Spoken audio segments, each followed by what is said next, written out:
Ready করে দেখেছিলাম, এটা সিরিয়ার মধ্যে পড়েছে আর কি, এখনকার সিরিয়ার মধ্যে।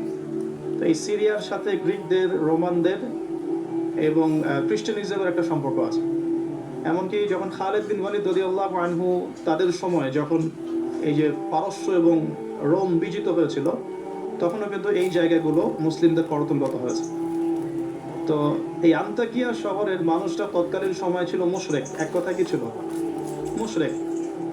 আমরা মিলাতে পারি এটাকে আবু জেহেলের যুগের সাথে।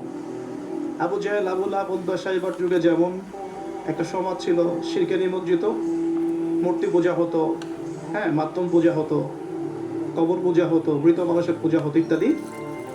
আবার যেমন আসহাবুল কাহফের সময় দাকিয়ানস বাদশাহ যে যুগটা ছিল ওইটাও যেমন শিরকের মধ্যে ছিল। আবার ইব্রাহিম আলাইহিস সালামের সময় আজারের যুগটা, নমরুদের যুগটা যেমন ছিল, মুসা আলাইহিস সালামের সময় ফিরআউনের যুগটা যেমন ছিল, ঠিক ওই রকমই আন্তাকিয়ার যিনি রাজা ছিলেন ওই সময়কার যুগটা ছিল শিরক বা কুফরে নিমজ্জিত আর কি। তো এই ছোট্ট রাজ্যটাতে নবী ঈসা আলাইহিস সালাম তাওহীদের দাওয়াত দেওয়ার জন্য তার দুজন অনুসারীকে পাঠিয়েছিলেন। কয়জন ভাই? দুজন অনুসারীকে পাঠিয়েছিলেন। ওয়াদরিব লাহুম মাসালান আসহাবাল ক্বরিয়া। আল্লাহ পাক এটা সূরা ইয়াসিনের মধ্যে বলেছেন 13 থেকে প্রায় 32 নম্বর আয়াত পর্যন্ত পুরো লম্বা আলোচনা আছে, কিন্তু এই খুঁটিনাটি বিষয়গুলো সূরা ইয়াসিনের মধ্যে নাই। এগুলো তাফসীর আপনাকে ঘাটতে হবে। একটা তাফসীর যদি পড়েন মন কলিজা ঠান্ডা হয়ে যাবে।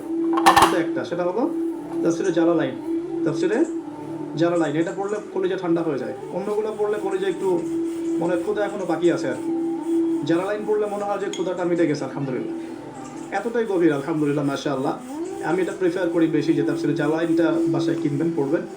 এটা মাদ্রাসার জন্য যেমন ভালো, জেনারেলদের জন্য ভালো। আর এটা মোটামুটি বাংলা অনুবাদ হয়ে গেছে এখন আলহামদুলিল্লাহ। তো এখানে নবী ঈসা আলাইহিস সালাম দুজন হাওয়ারি বা দুজন রাসূল বলছি এই অর্থে যিনি বার্তাবাহক, এই অর্থে বলছি রাসূল পাঠালেন ওই রাজ্যকে তাওহীদের আন্ডারে নিয়ে আসার জন্য, ওই রাজ্যের মধ্যে তাওহীদের দাওয়াত দেওয়ার জন্য। আমরা এখানে কিন্তু শিক্ষা পাচ্ছি তার দাওয়াত বা দ্বীনের প্রারম্ভিক বিষয় শুরু হবে তাওহীদ থেকে। দ্বীনের প্রাথমিক বিষয় শুরু হবে কি থেকে? তাওহীদ থেকে। দ্বীনের প্রাথমিক বিষয় খেলাফত থেকে শুরু হচ্ছে না। দ্বীনের প্রাথমিক বিষয় কিন্তু রাষ্ট্রজ্ঞান থেকে শুরু হচ্ছে না, বরং দ্বীনের প্রাথমিক বিষয় শুরু হচ্ছে তাওহীদের দাওয়াত থেকে। এবং দাওয়াত দিবে কারা? এইরকম রাসূল মুখলেস, আল্লাহ পাকের একজন বাছাইকৃত বান্দা যারা।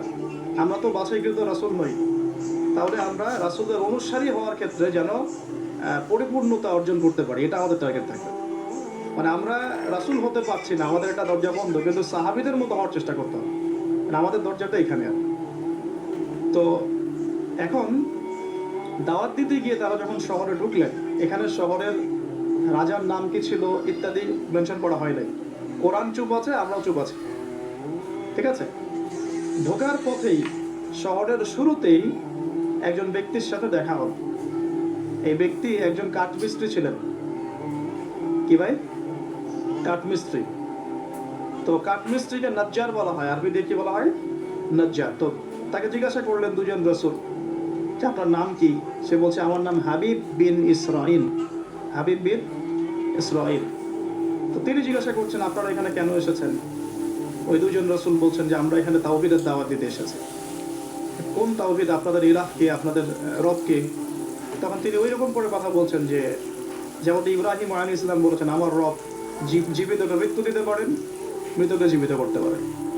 আমার রব, আমাদের রব আসমান থেকে বৃষ্টি বর্ষণ করেন, সেই বৃষ্টিতে এই মৃত জমিনকে জীবিত করেন, শস্য ফলান, সেগুলো আমরা খাই।